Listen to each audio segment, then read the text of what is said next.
बिस्मिल्लाहिर्रहमानिर्रहीम। Dear students, अस्सलाम वालेकुम। इंग्लिश ग्रामर का एक और सबक और मैं हूं मोहम्मद इकबाल।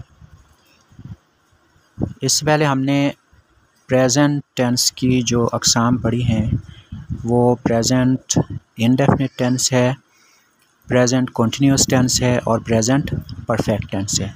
और आज हम पढ़ने जा रहे हैं प्रेजेंट परफेक्ट कंटिन्यूअस टेंस। इसको हम उर्दू में फ़ेल हाल मुकम्मल व जारी कह सकते हैं। ये फ़ेल ऐसे कामों के लिए इस्तेमाल होता है, ये फ़ेल ये ज़ाहिर करने के लिए होता है कि एक काम ज़माना माज़ी में शुरू हुआ और अब तक जारी है, यानी कुछ काम मुकम्मल हो चुका है और अभी भी काम जारी है। मसलन एक बिल्डिंग जो एक महीना पहले शुरू हुई थी वो अब भी तामीर हो रही है, तो इसके लिए प्रेजेंट परफेक्ट कंटिन्यूअस टेंस इस्तेमाल होगा, यानी ये बताने के लिए कि बिल्डिंग तामीर हो रही है। और इससे आगे ये वक्त भी बताया जाएगा कि एक महीने से तामीर हो रही है। अब इसका जो स्ट्रक्चर है वो बताने से पहले मैं आपको बता दूं कि उर्दू जुमले में इसकी शनाख्त क्या होगी। यानी अगर आप उर्दू में फ़ेल हाल मुकम्मल जारी का जुमला बनाते हैं तो वो कैसा होता है। इसमें इस तरह से आएगा कि वो इतने वक्त से ये काम कर रहा है, यानी वो जो है ये फ़ाइल की जगह आएगा और इसके आगे फ़ेल आएगा, फिर वक्त बताया जाएगा कि कितने वक्त से। और इसका स्ट्रक्चर कैसे है कि सबसे पहले फ़ाइल यानी सब्जेक्ट आएगा, फिर आएगा हैज़ बिन या हैव बिन। अब हैज़ बिन कहाँ आएगा? ही शी इट या वाहिद गायब फ़ाइल के साथ हैज़ बिन आएगा। और अगर इनके अलावा कोई फ़ाइल होंगे तो उनके साथ हैव बिन आएगा। यानी सबसे पहले सब्जेक्ट आ गया, फिर हैज़ बिन या हैव बिन, फिर फ़ेल की पहली फॉर्म के साथ आईएनजी जिसको हम चौथी फॉर्म भी कह सकते हैं, और इसके बाद सिंस या फॉर आएगा, सिंस या फॉर वक्त बताने के लिए, और उसके बाद वक्त का ज़िक्र होगा। इसकी एक मिसाल है it has been raining since morning.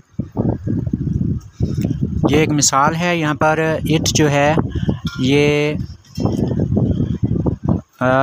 वक्त को जब ज़ाहिर करना हो तो शुरू में इट लगता है, और अगर हम किसी और जुमले में एक सब्जेक्ट की मिसाल लेना चाहते हैं तो हम ये मिसाल लेते हैं।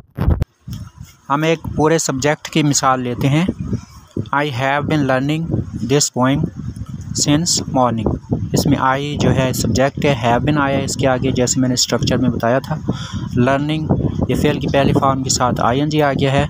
दिस पोएम इसमें ऑब्जेक्ट आ गया है, ऑब्जेक्ट मैं बताना भूल गया था, तो ये तीसरी चौथी फॉर्म के बाद ऑब्जेक्ट आएगा और फिर सिंस या फॉर आएगा और फिर वक्त का जिक्र होगा। तो यहाँ पर आपने देखा है दिस पोएम ये मफ़ऊल है, फिर सिंस और फिर उसके बाद मॉर्निंग। मैं सुबह से ये नज़म याद कर रहा हूँ। अब इसमें मैं कुछ मज़ीद बताना चाह रहा हूँ, वो ये है कि सिंस कहाँ आएगा और फॉर कहाँ आएगा।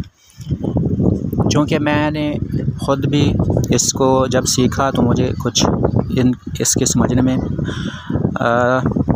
थोड़ी मेहनत करना पड़ी, लेकिन अब मेहनत कर चुका हूँ तो मैं आपके लिए ये सबक आसान करने की कोशिश करता हूँ। सिंस का मतलब है से लेकर, SINCE। सिंस का मतलब है से लेकर, और फॉर का मतलब है से।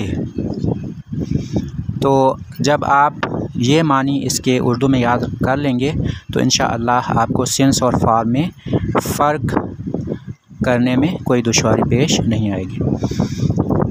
अच्छा, अब इसके लिए जो उसने 3 मिसालें दी हैं वो ये हैं। I have been learning this poem since morning, मैं सुबह से ये नज़म याद कर रहा हूँ। Students have been resting since noon, यहाँ पर आना था students have been taking rest since noon, यानी तुलबा दोपहर से आराम कर रहे हैं।